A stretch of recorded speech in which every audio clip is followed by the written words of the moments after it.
Hi, Coco here. Join us as we visit Philippine Genome Center here at UPV Mayagaw Campus.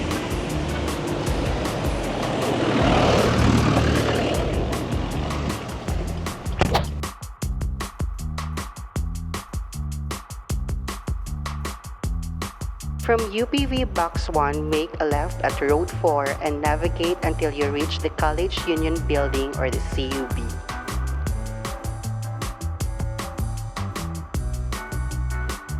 Upon reaching the College Union Building, turn right at Road 5 and follow the road uphill.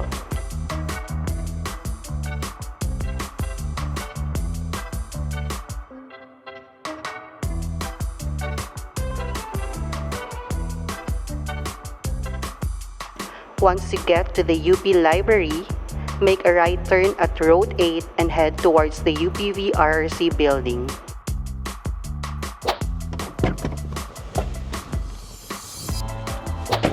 The Philippine Genome Center Visayas is housed at the UPV Regional Research Center, where our laboratories is situated at the lower ground floor and at the second floors.